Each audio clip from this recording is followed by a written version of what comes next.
Happy to be here, but not just happy to be here.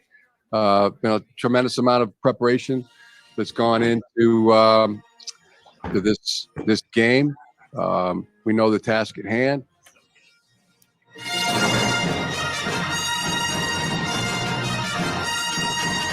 All right, welcome in this afternoon. The last day of 2021 is, usually we're counting down the hours to midnight and that ball dropping, but we're counting down the hours here to 7:30 for the Orange Bowl, the college football semifinal. Welcome in the Maize and Blue Review.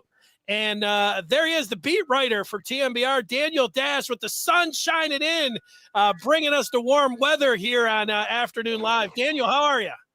I'm doing well. I hope from looking at this background, everyone's room warms up about 10 degrees. Oh, it's great. It's a great scene. What's it been like down there? How long have you been there? And set the stage a little bit for us here coming up today. It's nice. So I finished finals. I think December 19th was my last one at Michigan. Went home, spent some time with family and friends. Came down here Sunday.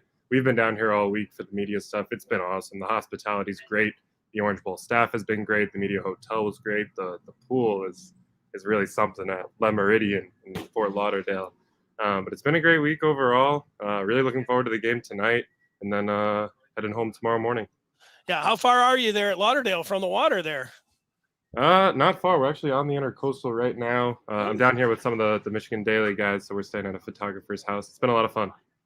I like that. Now, I've got a little audio here. Marty Smith from ESPN has been covering Michigan for the network, and he just filed this report. So I'm going to play it, and then we'll see where you're at with what Marty Smith had to say. Michigan Wolverines will begin their day with a late team breakfast, and then they'll do a final walkthrough at the hotel, break up into offense, defense, special teams, and really nail down that game plan for the final time. Then they'll get off their feet for the rest of the afternoon before a team meal, pregame meal. They'll board the team buses at 4:30 p.m.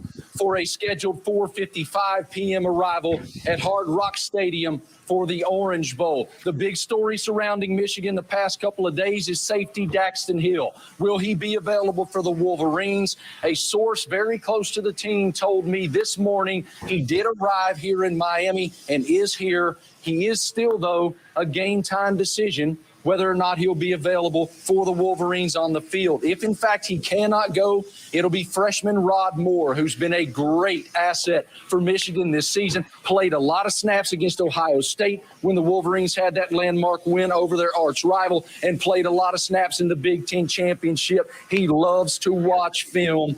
They feel he'll be ready if, in fact, Hill cannot go. All right, Marty Smith had a lot to say there. The itinerary and then with Daxton Hill, does that all fit with what you're hearing down there? Yeah, that checks out, and it checks out with what our publisher, Josh Henschke, has been reporting regarding Dax Hill. I think the biggest concern with Hill is whether or not he's able to play, and then if he does play, is he in good shape to guard Brock Bowers? Because I think he's really plan A to stop that Georgia tight end. I mean, you got a guy who's 6'4", 230 pounds, runs like a running back. I don't think there are many guys on Michigan's defense that can match up with something like that, at least not one-on-one. I think Rod Moore would bring some kind of physicality. I think that could be something that Michigan resorts to if Hill can't play. But, at the same time, if you lose your second-best defensive player ahead of the national semifinals, you're going to be in a bad spot. But the schedule for today checks out. Yeah, that's the thing with Hill. If there's one piece, matchup piece for Michigan, before we heard any of this news, it'd be like, that one. I mean, they'll deploy him on him. Do they shadow him? And all of that. It depends what the reason is for him being out, and if he's 100%, what was he 100% all along when you're working through something? All of those things. So I think if, he was practicing, that's the one thing they've had so much practice here to get ready. If he's just missed the game or the practice reps down there in Florida and he's feeling 100%, I don't know. I don't think there's going to be too much of a drop off there, but all that's speculation. I mean, but what do you think? Right. No, I mean, I think it really does depend on what he's been going through. It certainly doesn't help that he wasn't able to practice all week with the team. I think so much from a chemistry standpoint and a gelling standpoint, when you're assembling a game plan, one, implementing a game plan 2 and then actually practicing for a game plan number 3. It hurts when you don't have the full roster there. It hurts when you don't have, whether it's a star or someone from the supporting cast. I mean, everyone plays a role. And I think so much of this Michigan football team's identity has become playing team football. And I think that definitely has a wrench thrown into it when you've got a guy who's back in Ann Arbor, when the other 80 guys on the roster are down in Florida. We'll see. I mean, the fact that he's still a game time decision means that nothing's certain. I think Michigan might feel more comfortable with Rod Moore after seeing him all week in practice. But Hill's talent is undeniable. And from a size and physicality standpoint, I think he's their best answer for Brock Bowers. Yeah, and what about playing complementary football here for Michigan? If defense is going to give up some plays, and I don't think you're going to shut out or hold Georgia down like they did Iowa in that Big Ten championship game, but if they keep them around the 20-point range, and then you take it over to the offense, and one thing I like about the offense, and everyone said because it's true, Michigan's played their best football here late in the year against Ohio State and against Iowa, but the part of that is really, it seems like the passing game has been elevating here, especially incorporating the tight ends. And it's the reason I really like Michigan to have a great chance in this game is because, their identity has been running the football and they lead the nation in fewest amounts of tackles for loss, and yet they have the most 50-yard plus plays. That shows you, they have that explosion, and they really have a passing game that really complements that running game, and that gets you different styles and different things that you can do. It's taken nothing away from Georgia, but that's one of the reasons I really like Michigan to be able to stay in this game. I agree, and I think Michigan might have a pretty big advantage tonight in the play-action passing game.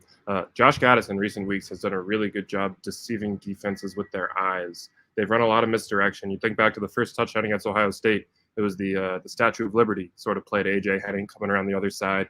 You think about the double pass against Iowa. You think about the reverse to Roman Wilson against Iowa. There are a lot of plays that come to mind that really keep the defense off guard. And yeah, this game's going to be won or lost in the trenches, but if Michigan can rip off a 60-yard gain or a 70-yard gain through the air off play action or misdirection, that could swing the pendulum in their way too. All right, I agree with you. The game will be won and lost in the trenches. Michigan trying to see if they can get some big plays that they've been able to get all year long and get that running game going, whatever they'll be able to do there. What are some of the other things that you're watching, or at least that you guys are, as you're sitting around the pool talking about what might be big in this game? Yeah, I mean, I want to see how Cade McNamara plays. I think this Georgia defense is going to be the most physical defense he's faced yet. Obviously, a star-studded front seven. Georgia's got a lot of talent. There was actually a Yahoo Sports article from September that quoted an anonymous NFL scout saying that Georgia has 17 draftable players on defense. Obviously, you can only start 11, but it is that's it. Wealth of riches in Athens. It's this doesn't take anything away from the Ohio State defense or the Iowa defense, but Georgia's on another level, and I think that Cade McNamara, who's been so good and so poised all season, is going to have a brand new beast in front of him tonight. I know he's going to approach it the same way. I think that's what makes him so special from a competitive standpoint. But, I think on the field it's going to feel a bit different. Jordan Davis is someone that, Michigan's faced nothing like him. He's 6'6", 340 pounds. He's quick. He's agile. He's going to give Andrew Vastardis some issues up front. Zinter and Keegan are going to be there to help out. But, I mean, his nickname is Godzilla for a reason. I think that Michigan probably has the edge coming off the end. I think Hutchinson and Ojabo are the better defensive end pairing, but Georgia's nose tackles are for real, and I think that's going to be one area that I keep my eye on, at least in the first half, to see how they set the tone along the defensive line and the offensive line. Yeah, nothing against you. I wouldn't mind seeing Godzilla, what it would look like if he did a big old belly flop, 6'6", 380 of that pool behind you. See how much of that water was left. Not so much tackle here tonight. Well, I got three real quick hitters for you. One of them is going to be the prediction on the game tonight. The other one is going to be your itinerary leading up to the game. But I feel remiss, if I didn't ask you about the basketball game last night. Not a great one for Juwan Howard and company. They got out to a 12-point lead early in the second half, and Devontae Jones had 10 points, Hunter Dickinson had 10 points, and Eli Brooks did, and things were looking really good. But that's where the looking good ended. Two of the players there for UCF went off. It was kind of shades of that Minnesota game. They just couldn't guard them.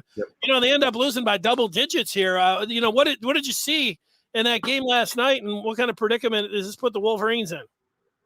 We'll start with basketball. I think they all said the same thing, and they all said the right thing after the Minnesota game.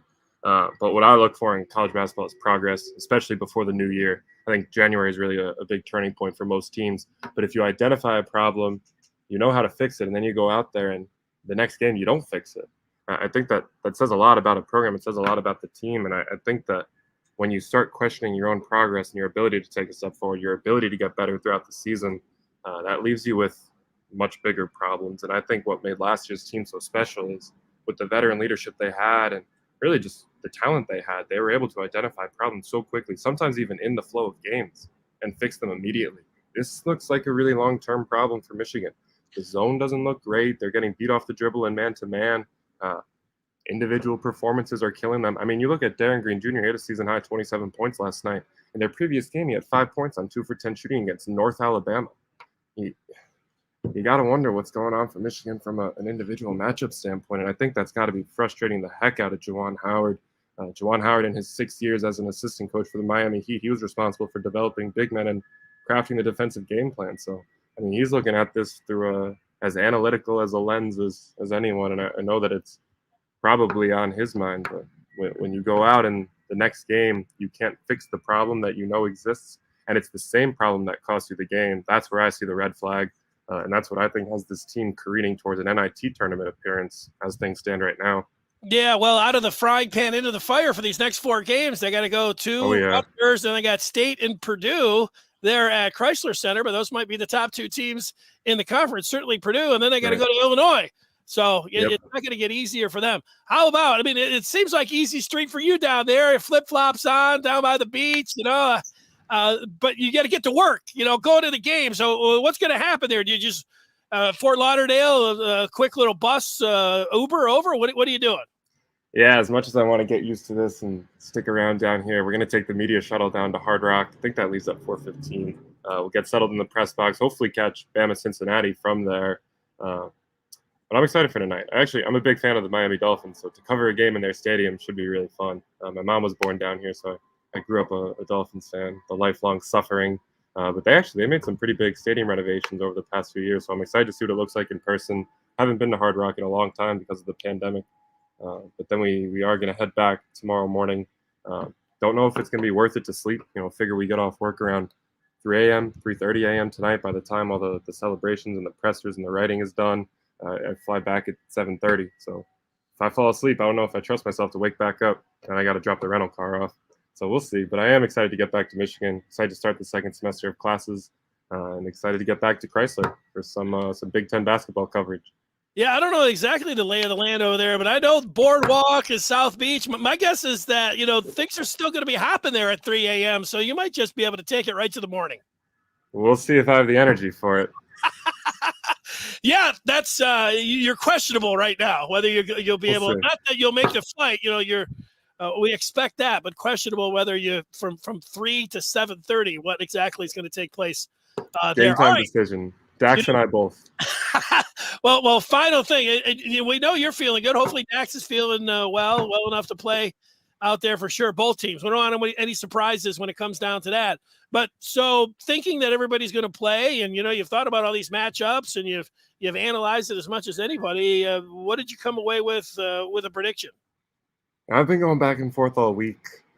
What's special about this matchup is that both teams have pretty clear advantages in other aspects of the game, but the focal point of the game is going to be strength on strength. And I know that's the term that's been tossed around all week, but I said it before, and I really do think this game is going to be won or lost in the trenches.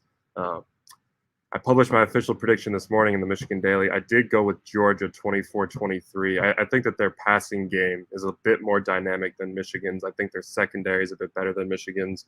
I don't know if Michigan's going to be able to handle the Pickens, Bowers, Washington combo.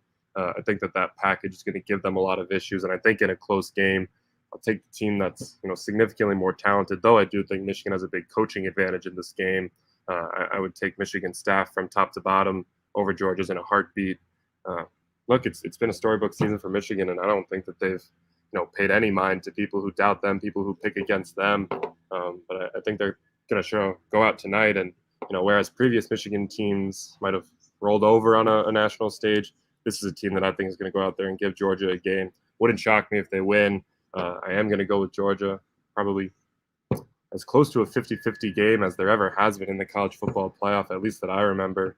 And I think it's going to be one of the more entertaining. Well, we hope you're wrong with your prediction, but we do hope you have a great time. And one thing that I know, my prediction is, doesn't matter, you know, wherever you go in media or whatever else, 20, 30, 40, 50 years, you'll be talking about this experience and this particular game at some point along the way. So just know as you know, take that walk up there that, you know, you know, bask and soak it all in, because it's something that experience, when they say it's an experience of a lifetime, it'll be for you as well, covering that game. All the best. I can't wait. We look forward to your coverage after the game, hopefully up there in Indianapolis. Safe travels. Thanks, Dennis. You too. All right, see you, Daniel. There he is, Daniel Dash from down in Florida. Yeah, I wish I was down there with him, you know, poolside right now. You know, I'm not quite, you know, Godzilla with the belly flop, but, you know, getting up there on the short dive, maybe, you know, a couple flips, belly flop, I'd be all for that, you know. Poolside, 80 degrees. I'd head to the ocean a little bit too, but, you know, you got both of the options there, which is nice. They're that close there on the intercoastal. Gotta know that side of the. Gotta know Lauderdale. Nice, you know. We say nice area. I mean, that's kind of the understatement when it comes down to it. We've got some feedback already. Here's Brown. He's jacked up. Go blue. You know, it's you know, being jacked up is the way to go. You don't want to peak too early. You know, here I'm getting ready for the first semifinal that's coming up at 3:30. So, you know, I'm kind of just pacing myself and then get into that first semifinal, all set. And then, I don't know, I think it'll be a blur once 7:30 comes around, getting ready to go and just taking it in and watching that game here. And we've got some predictions. The Willie Bond, not 007, quad zeros or 3 zeros, treble 07. He's got 37-23 Michigan.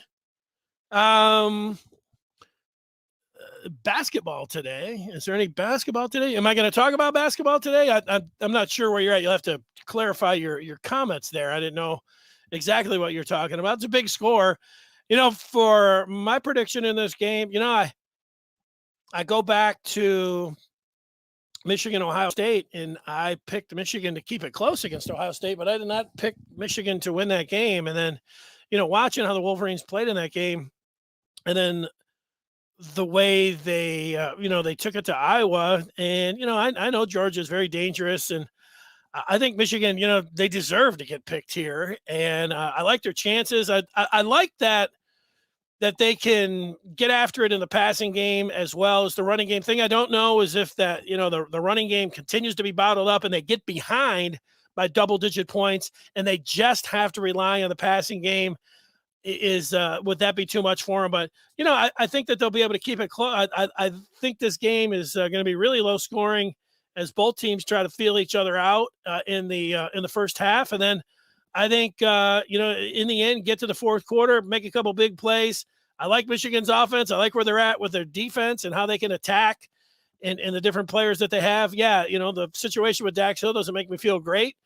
It doesn't make me feel good, but there's nothing you can do about that. But I do like Michigan's special teams. I mean, they're you know, they've proved, you know, how they can play this year in all three phases of the game. And that's why I'm picking Michigan here. I do have some audio that I wanted to play for you. You know, you heard Jim Harbaugh there at the top saying, you know what? Michigan's happy to be here, but they're not too happy. You know, you say, are they just happy to be here? No, they're happy, but not too happy because they know they've got other things to do here. I've got some audio for you that I've heard over the last few hours to get you pumped up a little bit, give you some insight, a little bit more to this game. A former Big Ten player at Iowa, Anthony Herron, works for Sirius XM, and he was talking about Michigan, and, you know, he had some good things to say. I observed it even back at Big Ten Media Days where the players who they sent to Indianapolis for Big Ten football media days, like Aiden Hutchinson and Josh Ross, Hassan Haskins, they didn't seem to be wearing the pressures of expectation like some of these past Michigan groups. Like I would comment on it every time Michigan players would come into Big Ten Media Days, whether Chicago or Indy would go there and I cover it. It's like, man, those guys just they look kind of tense. Like I hope they respond well to it. And this year that wasn't the case. As soon as they left, like, man, they look free and they look ready. And I think they're ready for the moment. One thing that's underrated to me, guys, about Michigan, where Michigan and Georgia, yes, they want to win the line of scrimmage, and Michigan's offensive line won the Joe Moore Award with very good reason. And so the game will come down to, it will be about physicality. Well, at the same time, I don't think there's an offense in the college football playoff that's as versatile as Michigan's offense has become. That, to me, is the separating factor between the Wolverines and everyone else. They can throw the deep ball. They can throw the controlled passing attack to the tight ends. We know they are willing to push you around up front with sort of a dominant ground attack with Hassan Haskins. But, oh, by the way, also, they've got a little scat back who they can put in the backfield. They've even got trick plays that they showed against my Hawkeyes in the Big Ten championship game. The offense has expanded and become more multiple and versatile as the season has moved forward. It was something I was talking about kind of a month into the year when they played that Rutgers game, just kind of banging their forehead on the wall over and over again in the second half against the Scarlet Knights, doing nothing else offensively but running it between the tackles.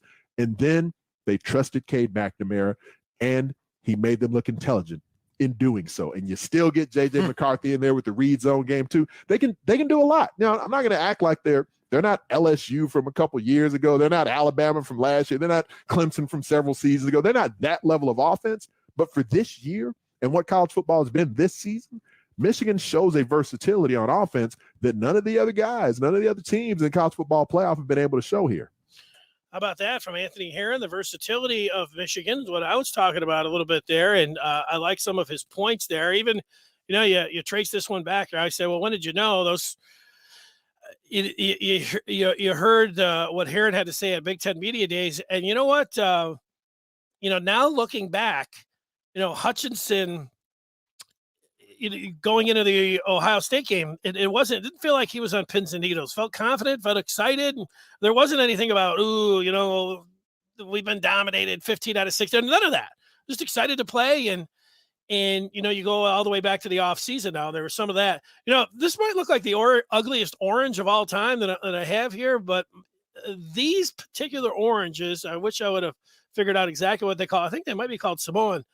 They are ugly looking, but don't judge an orange by its peel, because inside, man, this is the best orange that I've ever had. Now, these look a lot better. In fact, I think you could say they're not in the Tangerine Bowl. It's the Orange Bowl, but that other one is definitely orange. All right. If you're out there watching, you want to get a prediction in, you got something to say about the game, go on ahead and use the feedback wherever you're watching this, Facebook, Twitter, YouTube. We take all of the comments in here, interested to see how you're looking at it. The guy that's calling the game tonight, it is on ESPN, is Chris Fowler. And here is Fowler on ESPN's college football coverage. And first, Fowler, this is what he had to say about the Dogs. They got everything to play for. They got all the incentives right there. And it's going to be really interesting to see how they mentally respond to a game where, remember, they're blowing Alabama doors off. It was 10-0. We're looking at each other in Atlanta thinking, well, they are the better team. But they didn't respond when the Tide threw some haymakers. Didn't respond well at all on either side of the ball. So now they had a month of soul search, and it's not Alabama they're playing, but it's a very high quality, difficult opponent who is very cohesive, very confident. Michigan has a vibe about them that's very positive. They are filled with belief. I can't wait. I hope it's decided in the last few plays. I hope it's decided in the last few plays as well. And, be a great game, be a real nail biter. I mean, you get to this point, the one thing about, you go back to those championship games, and Michigan needed to win that game against Iowa to get where they're at right now in the college football semis. Obviously, Georgia did not, and they knew that. They knew that they didn't have to beat Alabama.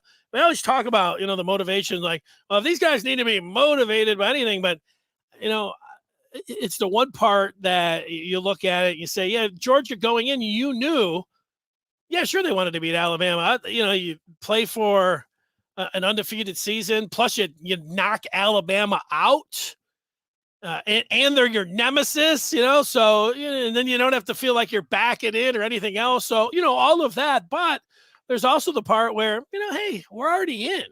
And do we really have to be as desperate like there's no tomorrow? Because you know what? There was going to be a tomorrow for the Dogs. So, there is that part to him. Here is Chris Fowler. He has been around the coaches, and he talked to Kirby Smart. He talked to Jim Harbaugh. Here's what he had to say about Jim Harbaugh. I mean, Jim has been really loose. I mean, I think he's like all those guys. They're thrilled to be Big Ten champs and in the playoff for the first time, unranked preseason, the first team to make that long journey, but he's not satisfied. I mean, I think that he knows there's a difference between just being there and then getting the job done in a game. I think he believes that Michigan plays well, they'll win. If they don't, they won't. But I believe he feels like the Wolverines have a large amount of control in the outcome. Now, maybe Vegas or fans the South don't agree with that, but that's Harbaugh. I mean, he's telling stories about the first time he came to the Orange Bowl as a kid, knocking down coconuts off a tree and drinking out of the coconut. I mean, he was telling stories at the luncheon today. Kirby was much more businesslike. Kirby had the blinders on. He had that locked-in mindset, and Jim was very kind of loose, and I think he likes his team. I think he loves his team, and I think he likes his chance. All right, there you go. That's Chris Fowler talking about Jim Harbaugh. Before that, talking about it from a Dogs perspective. 7:30 tonight as we get ready for this game. Two things that I have left here, segments that I do every day. One is the Michigan Recruiting Spotlight. The other one's the Memorabilia Minute. And when it comes to the recruiting spotlight, you say, hey, man, Michigan's playing for a championship. You're really going to talk about recruiting? You always talk about recruiting. Just think about what Michigan, by beating Ohio State and winning the Big Ten, some of the news that has come with that. It's like positive stuff, recruiting wise. I mean, all the way through here, it's been nothing, but positive stuff, for Michigan, like, getting the center. It wasn't, I guess you could say it was recruiting, but hitting the transfer portal and getting Aluska and Olawatimi, the Remington finalist at center. I mean, so, just imagine for a second, Michigan winning the game and what that could do, even put them over the top more when it comes to recruiting. And I think there's two guys as you look towards the late signing period, which is February 2nd, the first Wednesday of February. And right now, two players to keep an eye on if you didn't know this already. One is an offensive tackle out of Washington, Josh Connerly Jr. He's out of Seattle, Washington, 4-star tackle, Washington and Michigan. So signing day special, Michigan in with a chance there for Connerly. Another player to keep an eye on is a running back out of Dallas, Texas. His name is Andrew Paul. Michigan just getting in and getting the offer out to Paul here, 3-star running back out of Dallas. But, Michigan, Missouri, a bunch of others in there. But keep an eye on Paul. Maybe Michigan adding another running back to go with C.J. Stokes, who they picked up there in the early signing period. Stokes, the running back out of South Carolina. So there's your Michigan recruiting spotlight. Now we go to the Memorabilia Minute, 1 minute of some kind of memorabilia. And, I was sitting here in the studio and I've only been to 2 bowl games. Actually, I've been to 3. I went to the Motor City Bowl. I don't even remember who they were playing. It was BYU and somebody, but we weren't really watching. We were just there for the experience. I did go to the Rose Bowl back in 2004. And as a member of the media, they give you some things. And, I've got a Rose Bowl notepad, but you can see the Rose Bowl, insignia on there. So, yeah, this thing's getting pretty old, but you know what? Until you use all of the pages, and, maybe I should have used it more. And it's got, this is a little metal. It's a notebook from the Rose Bowl. You're like, maybe I'll have it forever. I don't know. I still have it all of these years, just like I have. The other bowl game I went to was a Citrus Bowl in Orlando, Michigan and Tennessee.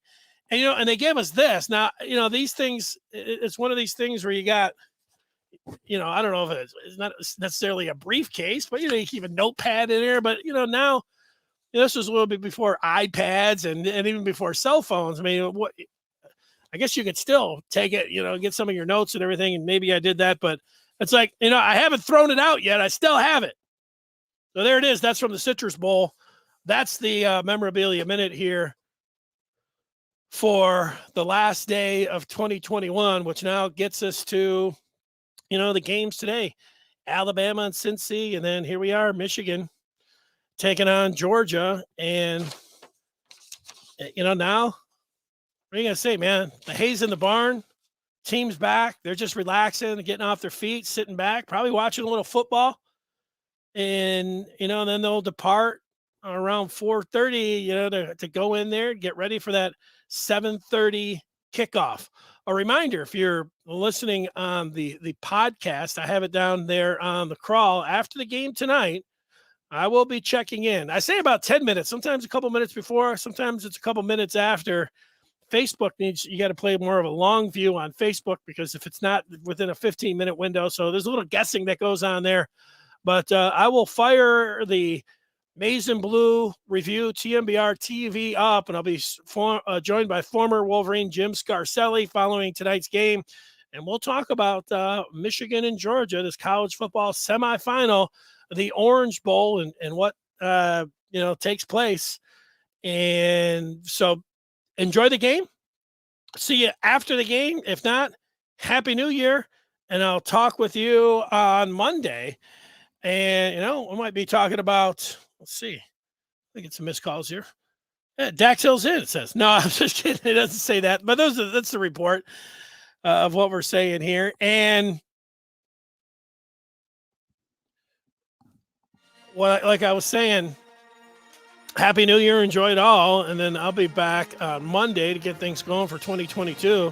And for all of us here at the Maize and Blue Review, we hope that we're still talking about another football game. The championship game. We'll see. We're ready to find out.